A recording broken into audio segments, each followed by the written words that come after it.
హైదరాబాద్ లోని పలువురు ఇళ్లలో డిఆర్ఐ అధికారులు ముమ్మర తనిఖీలు చేపట్టారు. వ్యాపారి బషరత్ నుండి లగ్జరీ కార్లు కొనుగోలు చేసిన వారి వివరాలు ఇప్పటికే సేకరించారు. ఇందులో భాగంగా బడా బాబులకు బషరత్ 10 కార్లు అమ్మినట్లు గుర్తించారు. అయితే లగ్జరీ కార్ల విషయంలో పెద్ద ఎత్తున ప్రభుత్వానికి పన్ను ఎగవేశారన్న కారణంతోనే ఈ దాడులు నిర్వహించారు. ఈ నేపథ్యంలో ఇద్దరిని అదుపులోకి తీసుకున్న డిఆర్ఐ అధికారులు వారిని ప్రశ్నిస్తున్నారు. గుజరాత్ నుంచి హైదరాబాద్ కు వచ్చారు ఈ డిఆర్ఐ బృందాలు.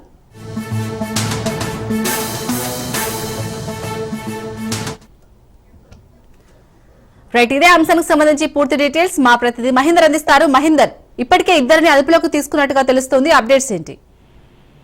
హైదరాబాద్ లో డిఆర్ఐ అంటే డైరెక్టర్ ఆఫ్ రెవెన్యూ ఇంటెలిజెన్స్ అధికారులు సోదాలు నిర్వహిస్తున్నారు. గుజరాత్ నుంచి వచ్చిన డిఆర్ఐ అధికారులు హైదరాబాద్ లోని పలు ఇళ్లలో సోదాలు జరుపుతున్నారు. లగ్జరీ కార్ల కేసులో ఈ సోదాలు నిర్వహిస్తున్నట్లయితే సమాచారం తెలుస్తుంది. ఈ కేసులో ఇప్పటికే ఇద్దరిని అదుపులోకి తీసుకున్న డిఆర్ఐ అధికారులు విచారణ అయితే జరుపుతున్నారు.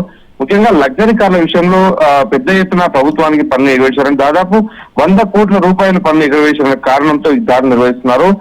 ఒక వ్యాపారి బషరత్ 10 లగ్జరీ కార్లు అమ్మినట్టు కూడా తేలింది. లగ్జరీ కార్లు వ్యాపారి బషరత్ ఎవరెవరికి విక్రయించారు, ఎంత మొత్తాన్ని చెల్లించారన్న దానిపై డిఆర్ఐ అధికారులు ఆరా తీస్తున్నారు. ఇక హైదరాబాద్ లో సోదాలు కొనసాగుతూనే ఉన్నాయి.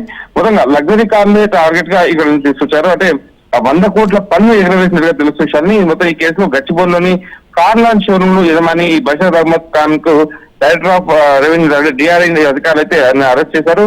అయితే ఆయన ఇచ్చిన సమాచారంతో అంటే మరో ఇద్దరిని అదుపులోకి తీసుకున్నారు. మొత్తం ఈ మాఫియా లాగా కొనసాగినట్టుగా తెలుస్తుంది. మరి హైదరాబాద్ చెందిన ఈ ఇద్దరిని డిఆర్ఐ అధికారులు ఇంటరాగేట్ చేస్తున్నారు. ఈ సందర్భంగా బషరత్ వద్ద ఎవరెవరు కార్లు కొనుగోలు చేశారు, ఎంత మొత్తం పన్ను ఎగవేశారు అనే దానిపైన అయితే వివరాలు సేకరిస్తున్నారు.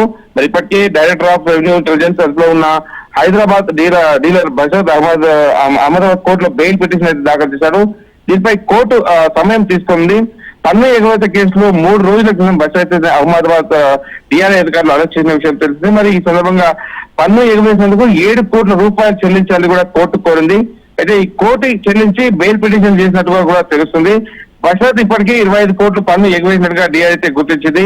మొత్తంగా లగ్జరీ కార్ల పన్ను ఎగవేత కేసులోనే ఇదంతా నడుస్తుంది. మరి ఈయన ఎవరెవరికి అమ్మాడు, ఎంతమంది కొనుగోలు చేశాడు, అంటే ఈ మొత్తంగా ఎంత పేద పన్ను ఎగవేశారనే దానిపైన అయితే కీలకంగా అంటే సమాచారం తీసుకుంటున్నారు. ఇప్పటికే కొన్ని ఇల్లు షోరూమ్లు కార్ షోరూమ్లు కూడా సోదాలు నిర్వహిస్తున్నారు. విషయాన్ని రైట్, థ్యాంక్ యూ మహేందర్.